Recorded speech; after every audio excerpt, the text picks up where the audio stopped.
Hello and welcome back once again to my channel the travel man today dear friends. कैसा लगेगा आपको अगर मैं ये बताऊं कि 32 कंट्रीज़ की अगर आपको फ़्लाइट्स बुक करनी है तो कब करनी चाहिए, कब वो सबसे सस्ती देखी जाती हैं, कौन से वो महीने हैं, वो हम डिस्कस करने लगे इस एक वीडियो के अंदर। इससे पहले कि आगे मैं बढ़ूं, मैं आपको बता दूं कि prices can vary depending upon where and which city you book from within India. India की बात कर रहा हूँ। हिस्टोरिकल डेटा देखा जाता है और prices can also very due two factors like airlines promotions हो गई, इकोनॉमिक कंडीशंस और सो टू से ग्लोबल इवेंट्स। अगर आपको सस्ती फ्लाइट्स बुक करनी है, मैं आपको रिकमेंड करता हूं कि अगर आप मल्टी सिटीज़ या मल्टी कंट्रीज़ विजिट करना चाहते हैं तो बेटर ये है कि आप एक बार इंडिया से फ़्लाइट लेके वहीं से नेक्स्ट डेस्टिनेशन की टिकट बुक करें। तो वो एक इंपॉर्टेंट टिप है आप लोगों के लिए और हमने काफ़ी बार इस चीज़ को ऑब्जर्व किया है। जब भी हम फॉरेन ट्रैवल करते हैं तो टिकट सस्ती पड़ती है अगर हम आउट ऑफ इंडिया करते हैं बुक। ठीक है, जैसे कि मैंने हांगकॉन्ग से ताइवान की टिकट बुक की थी, return ticket back to Hong Kong, और वो मुझे सिर्फ 9,000 रुपये की पड़ी थी।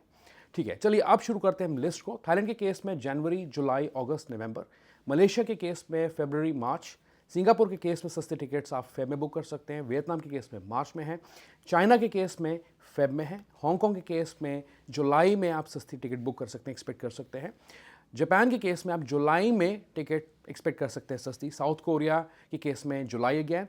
फिलीपींस के केस में सितंबर। इंडोनेशिया के केस में मार्च और न्यूजीलैंड के केस में भी मार्च यहाँ पे देखा गया है।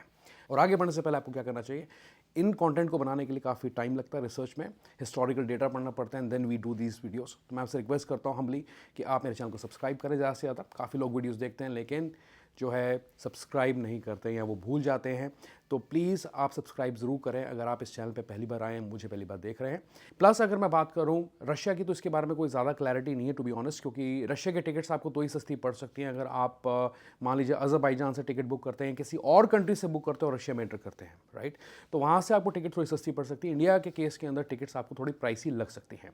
अज़रबाईजान के केस में आप अप्रैल में सस्ती टिकट्स बुक कर सकते हैं। कजाकिस्तान के केस में मार्च में। उज़्बेकिस्तान के केस में आप फेब में टिकट को सस्ता बुक कर सकते हैं। अगर मैं मिडिल ईस्ट की कंट्रीज़ की बात करूँ, यूएई के केस में अगर आप यूएई में ट्रैवल करना चाहते हैं तो मार्च में आप एक्सपेक्ट कर सकते हैं सस्ती टिकट्स इस साल। सऊदी अरेबिया के केस में मार्च रहेगा। कतर के केस में भी मार्च रहेगा। इजिप्ट के केस में मार्च रहेगा। और इसराइल के केस में जून में आप सस्ती टिकट्स बुक कर सकते हैं। अगर मैं यूएस यूके की बात करूं तो अगर हम यूके की बात करें मार्च में कर सकते हैं हम। फ्रांस के केस में आप मार्च में कर सकते हैं टिकट बुक सस्ती। जर्मनी के केस में भी आप मार्च में कर सकते हैं। इसके बाद अगर मैं यूएस की बात करूं तो यूएस के केस में मार्च में टिकट आपको सस्ती मिल सकती है। कनाडा के केस में जून, मेक्सिको केस में आपको मार्च में, और ब्राज़ील के केस में आपको नवंबर 2025 में सस्ती टिकट्स देखने को मिल सकती हैं। तो ये थी एक छोटी सी वीडियो, छोटा सा अपडेट मैंने आपको इस वीडियो में दे दिया है। आपको ये वीडियो कैसी लगी ज़रूर बताएं। इस वीडियो को लाइक करें, चैनल को सब्सक्राइब करें ज़्यादा से ज़्यादा, और इस अपडेट को शेयर करें सबके साथ जिन लोगों ने डिफरेंट कंट्रीज़ में ट्रैवल करना है, विजिट करना for any whatsoever reason. Okay, alright, तो मैं इस वीडियो को करता हूँ यहीं पे ख़त्म। Goodbye, take care.